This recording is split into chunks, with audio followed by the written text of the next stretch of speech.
On this week's episode, we're going to talk about how to create a repeatable and scalable annuity process.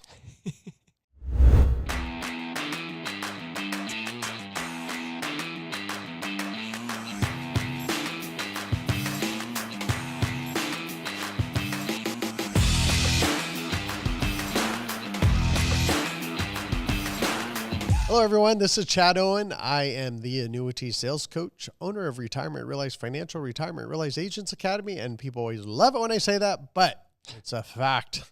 And I also am an agent in the field, just like you, running appointments just like you, getting stood up just like you, having no-shows just like you, having people not answer the phone just like you.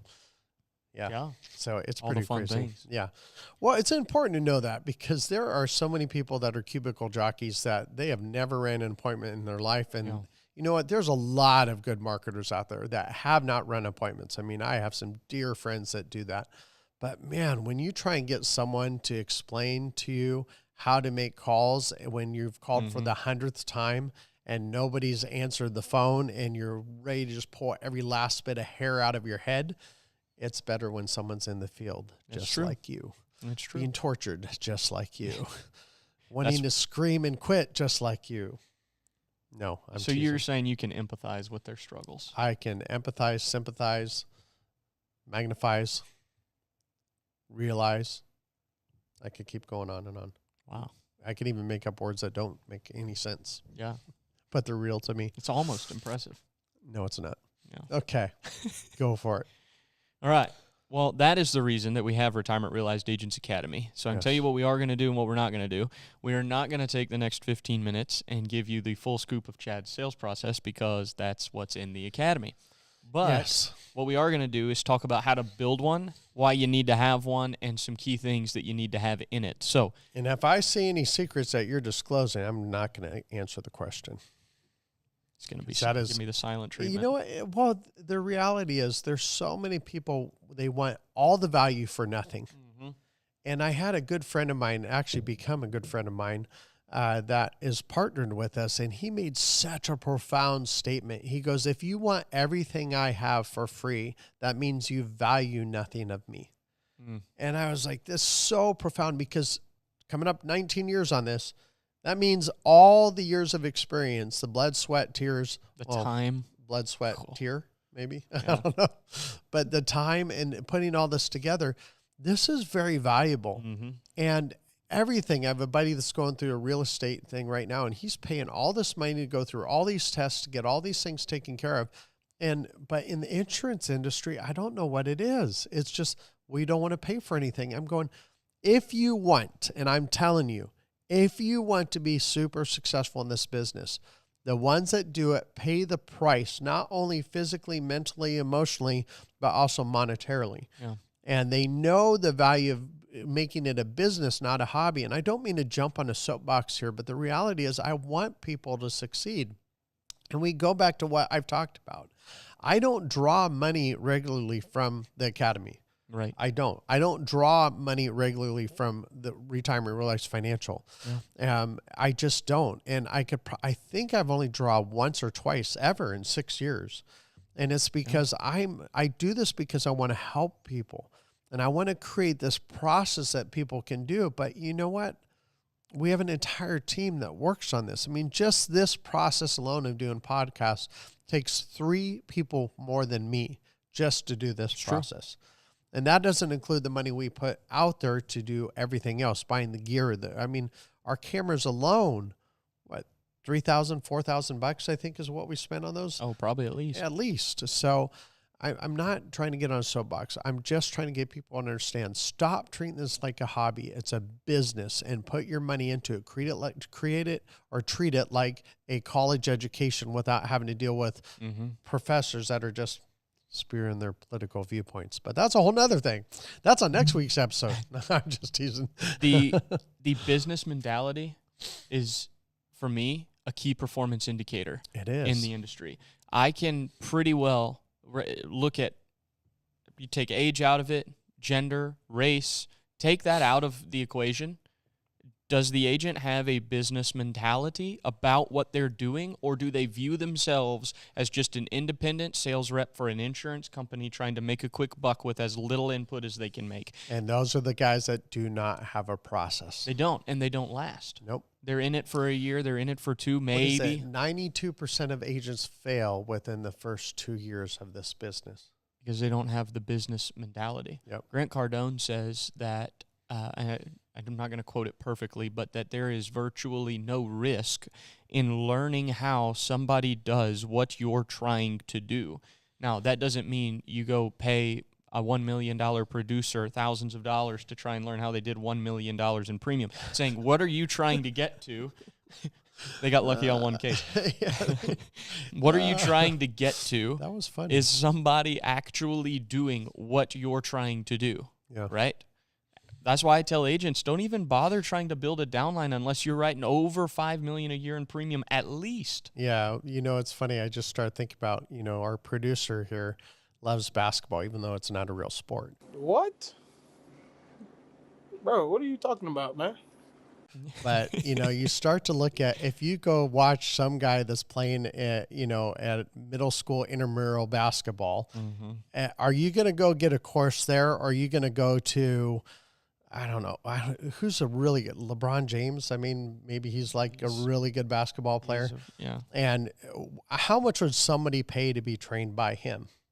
Sure. It wouldn't be worth it, his time, because of endorsements and all that. But I mean, if I knew more basketball names, once again, it's not a real sport. So, anybody who cries, it's like soccer, these guys get out there and they get hit and they cry and they waddle on the ground. Then you watch women's soccer, they get hit, knocked down, and they bounce right back up and they have vengeance on people. Women's soccer is more than men's soccer. I think it's better, but I probably alienated one person on this entire now, if we're talking about hockey, that's different. Hockey's a real sport. Rugby's a real sport. Football, almost a real sport. Basically, your argument is the greater your chance of dying, the more real the sport. Real injuries. Real injuries. Without whining. Oh, yeah. Man. I mean, a hockey player will reset his arm and put in fake tooth and get back out and start playing again. A soccer player will get a hangnail and rolling on the ground. Actually, forget it. Not even hangnail. They just don't even get contact and they're rolling on the ground. It's theater. It's true. Soccer and basketball is theater. All right. Well, we got to get into some value here because so far they're sitting there for 7 minutes listening to Chad talk about his sports. No, we did talk about the process. We did talk about the value of treating this like a business. You do have to treat it like a versus business. a hobby. If you want to have long-term sustained success. Yep. You want to have a flash-in-the-pan career, okay, don't bother. And we emphasize this so much. It's so important to understand if you do this industry right, this business right, not only do you get to help thousands of people, you get to have a lifestyle for your family and create a legacy. And that's why we're so particular on this. Yeah. Okay. So general annuity sales process, you're going to have some kind of prospect or lead come in. You're going to make a call, book an appointment some way. You're going to run that appointment, probably have a follow-up appointment of sorts.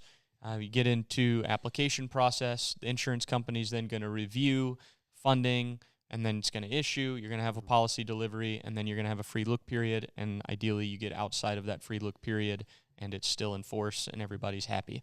That's the overview of the annuity sales process. Well, and then past the year.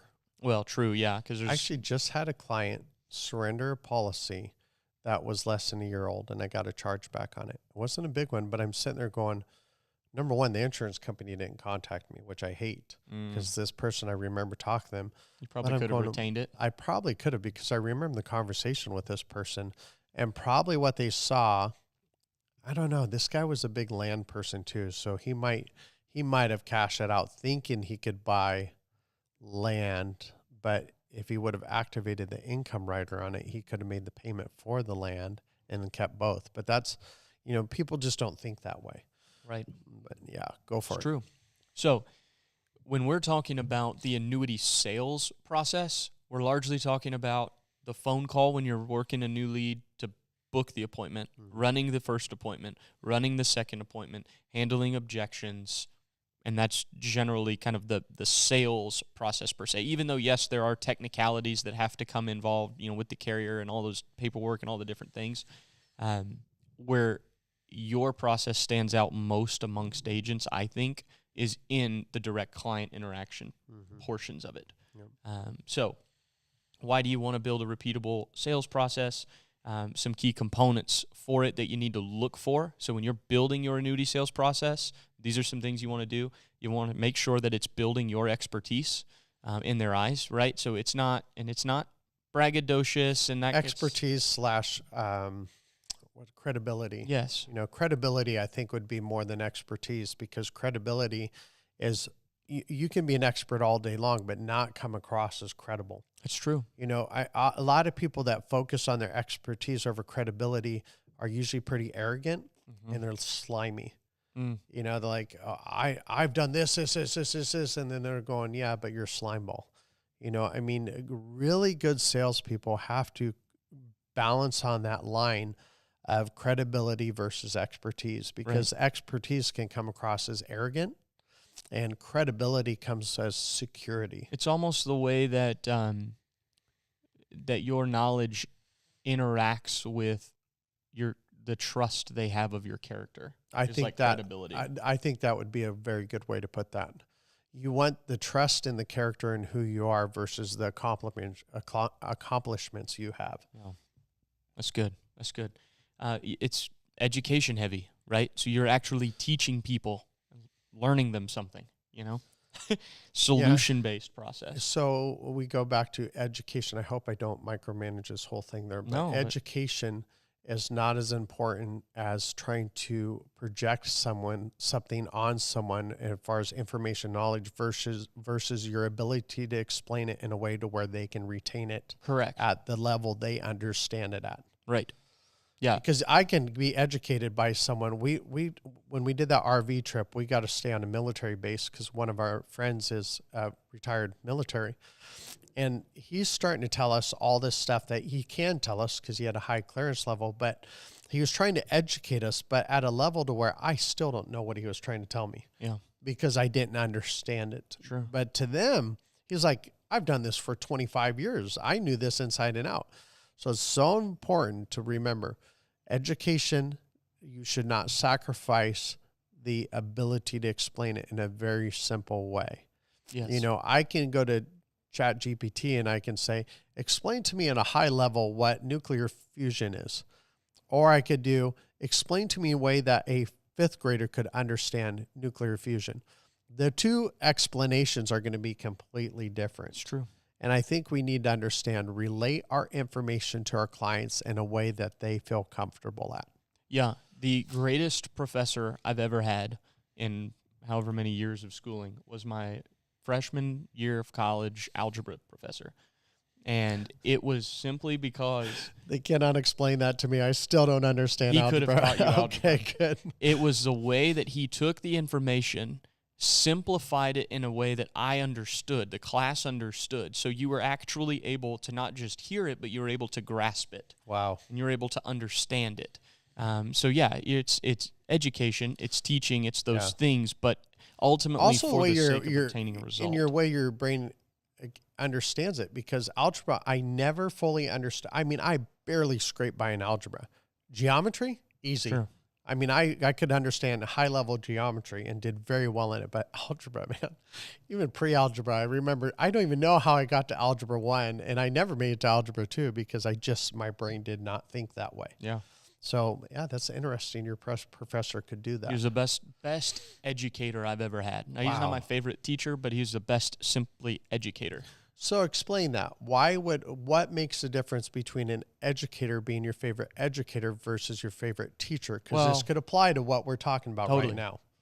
Yeah. So I would say that either my sophomore year of high school history teacher or my sophomore year of high school chemistry teacher were my two favorite teachers. Okay, but that was based on the relationship. It was based on the connection, like just developing a relationship with them.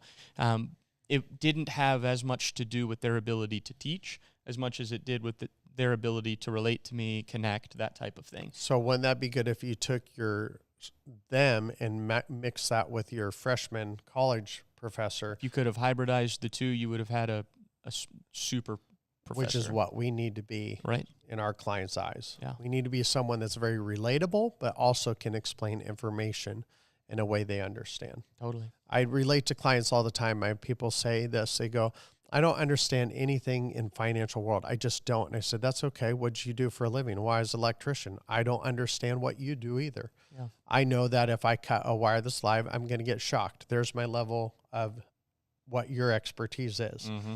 And, I'm afraid anytime I try and rewire something, I could burn down the entire house. That's why I call an electrician. Right. To them, they may look at that. That's a light switch. That's easy to do that. I look at that, goes, there's 3 wires there.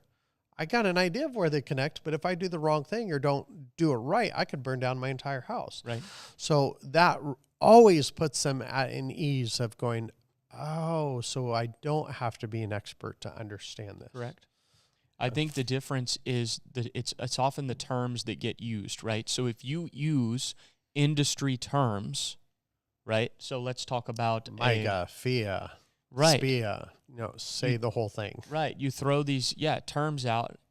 Let's even talk about some of the way insurance companies label different accounts and things. It's like they try and create these different marketing things around the name of it. And it's like, all that is the income amount. Even hybrid annuity. That's not an actual full-on recognized term. Right. It's becoming more acceptable in the insurance industry as far as regulators go. But, man, you talk about a hybrid annuity, they're looking that up, and then they see variable annuities, fixed annuities, indexed annuities, and they don't understand what is a hybrid annuity. So we got to be careful of making our own terms. Correct. Yes. I would agree. Don't make your own terms, but use terms that are easily understood. If you go back to the electricity example and somebody were to say, hey, pull that 12 gauge, X whatever wire over here, it's like, okay, well, I don't quite know what that is. They say, hey, grab that red wire and bring it over here. It's like, oh, I understand that. Yep. See what I mean? It's often a terms thing. Yep. You want to focus on solutions, right? Not product features. Product features create benefits to the client. Yep. The benefits are what create the result, the actual thing that's impacting them, and that result needs to be based on the needs that they have and the purpose of the money. Yep. So it's all solution-based. It should be low pressure, high value, and it should be extremely efficient. Should be no pressure, high value. Yeah. Yeah, because there's no reason to ever apply pressure. Urgency maybe, but that's different than pressure.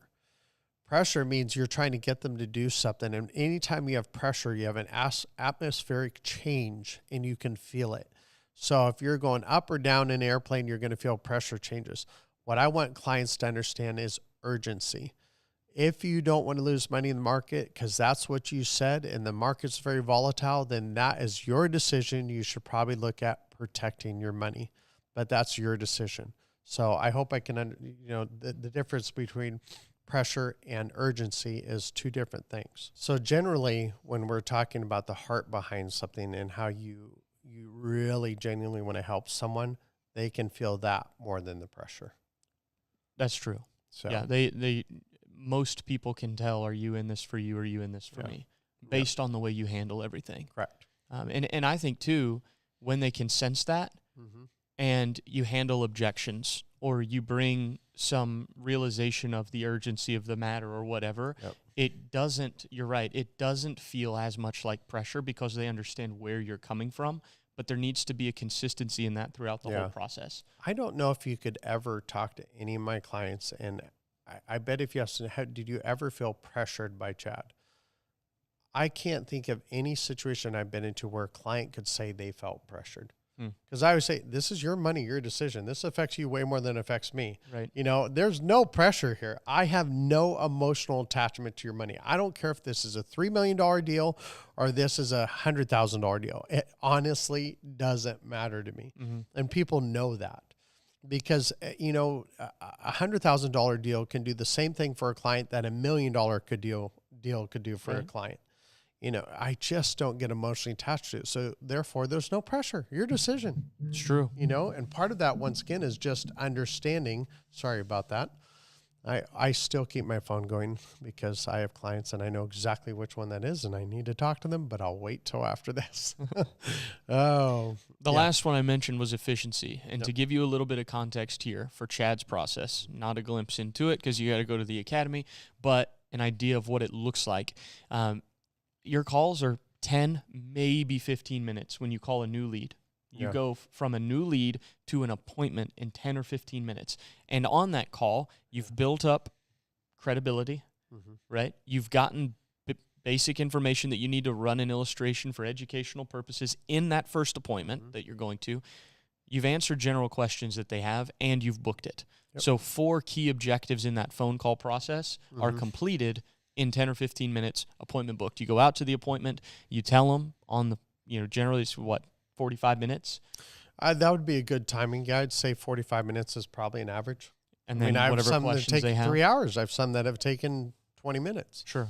And 20 minutes is generally, if it's under 20 minutes, it's generally me going, I don't think there's an area I can help you, Right. or, hey, that annuity you're in already is, you just want to leave it there. Sure. It's something that I couldn't help them in. So generally about 45 minutes, Yep. answer some questions, leave the materials. You're going over all your documents and things, which again, available in the academy. You book the second appointment while you're there. You go back out about a week later. If I didn't close at the first appointment, because Correct. 15 to 20% of the time, it's a one sit, one close. And once again, no pressure. There's something along the lines, I've looked at annuities for years, and I think I want to do it now. Or, I've been to 10 seminars, those dinner seminars that everybody else paid for, and I like what you have, so I want to go ahead. I love it when that happens. They go, this is like, I've been to 10 seminars already, and I just didn't like the cookie cutter type deal. And I'm not knocking seminars because some of the best agents in the entire United States do seminars. It's true. So I'm not knocking that. It's just something I don't do because of time. Yeah. But there's certain areas where if you're not in a highly populated area, you need to do seminars. That's your only option. In your major business for sure. Yep.